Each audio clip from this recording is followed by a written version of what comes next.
Hello అండి, welcome back to Divya topics. Today special ముల్లంగి సాంబార్ అండి. రైస్లోకి చాలా బాగుంటుంది, మీరు కూడా ట్రై చేయండి.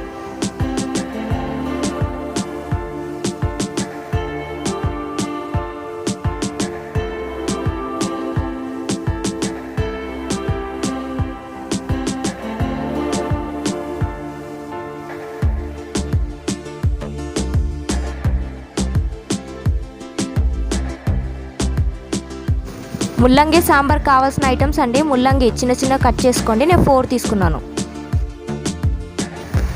టమాటాలు 2 అండి, ఆనియన్స్ 2 అండి, పచ్చిమిర్చి 3, చింతపండు పెద్ద నిమ్మకాయ సైజ్ అంత, కరివేపాకు 3 రెమ్మలు 3 రెమ్మలు, కొత్తిమీర ఒక చిన్న కట్ట తీసుకోండి, అల్లం పేస్ట్ 1 స్పూన్ అండి, పసుపు 1/2 స్పూన్ అండి, ధనియాల పొడి 1 స్పూన్ అండి, కారం 3 టేబుల్ స్పూన్ అండి, కందిపప్పు 250 గ్రామ్స్ అండి, జీలకర్ర 1 స్పూన్, ఆవాలు మినపప్పు 2 కలిపి 1 స్పూన్ తీసుకోండి, ఎండుమిర్చి 5 తీసుకోండి, చిన్నగా చుంచుకోండి.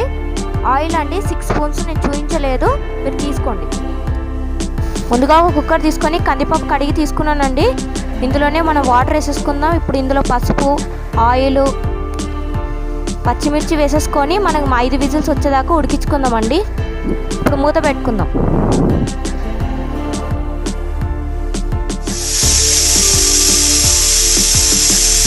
ఈ విధంగా మనకు 5 విజిల్స్ రావాలండి. ఇప్పుడు మూత తీసి చూద్దామండి.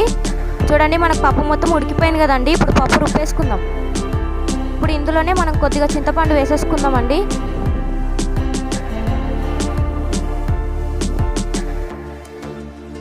ఇప్పుడు బాగా రుబ్బుకోండి అండి. పప్పు అంతా మొత్తం మనకు బాగా మెత్తగా అయిపోవాలి పప్పు అంతా. ఇప్పుడు ఒక కడాయి తీసుకుందామండి. ఈ కడాయిలోనే మనం ముల్లంగి వేసుకుందామండి. ఆయిల్ కూడా ఏమి వేయకుండానే మనం ముల్లంగి వేసుకొని 10 నిమిషాలు బాగా వేపుకోవాలండి. ఇది ఇందులో ఉన్న పచ్చివాసన అంతా పోయేదాకా మనం బాగా వేపుకోవాలి.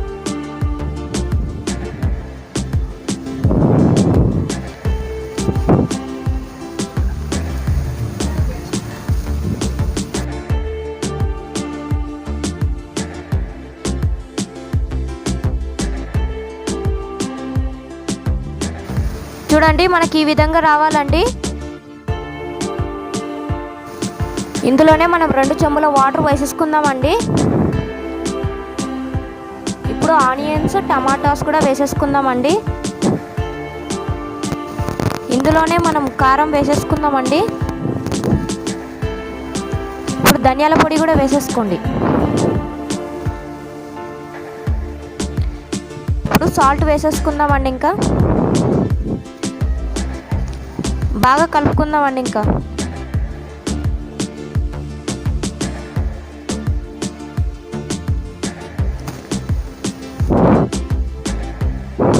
ఇప్పుడు మూత పెట్టి మనం మగ్గించుకుందామండి ముల్లంగి ఉడికేదాకా. ఇప్పుడు మూత తీసి చూద్దామండి. ఇంకా మనకు ముల్లంగి ఉడకలేదు కదండి, ఇంకొక 10 మినిట్స్ పడుతుంది. మళ్ళీ మూత పెట్టి మగ్గించుకుందాం.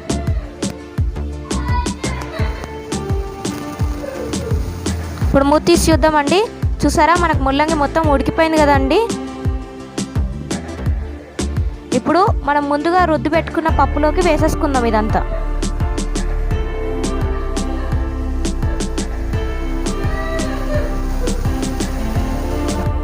బాగా కలుపుకొని పోపుకు ఒక కడాయి పెట్టుకుందామండి. ఇప్పుడు దీన్ని తీసి పక్కకు పెట్టుకోండి. ఇంకా ఇప్పుడు ఈ కడాయిలో ఆయిల్ వేసుకుందామండి.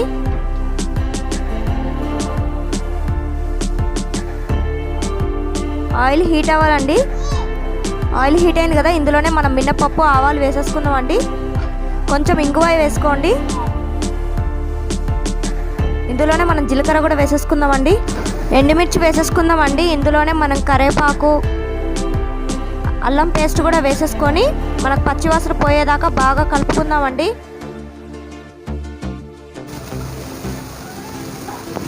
బాగా కలుపుకుందామండి. ఇప్పుడు ఇదంతా ముందుగా మనం రెడీ చేసి పెట్టుకున్న సాంబార్లోకి వేసేసుకుందాం.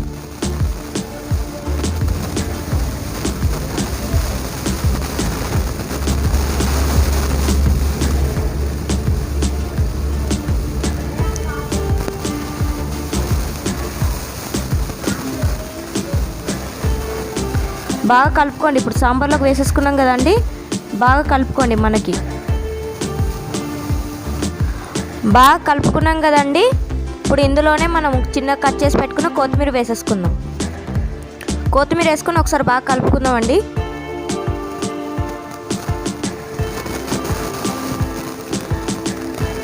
ఇప్పుడు 2 నిమిషాలు బాగా మనకి మరిగించుకోవాలండి సాంబారు. ఇప్పుడు స్టవ్ మీద పెట్టుకొని బాగా 2 నిమిషాలు మరిగించుకుందామండి. చూడండి, మనకి ఈ విధంగా బాగా మరిగించుకోవాలండి.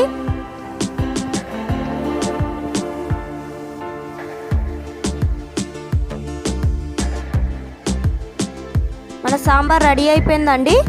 ఇప్పుడు సర్వింగ్ బౌల్లోకి తీసేసుకుందాం. నా వీడియో కనుక మీకు నచ్చినట్టయితే లైక్ చేయండి, షేర్ చేయండి, సబ్స్క్రైబ్ చేయండి, కింద ఉన్న బెల్ ఐకాన్ని క్లిక్ చేయండి.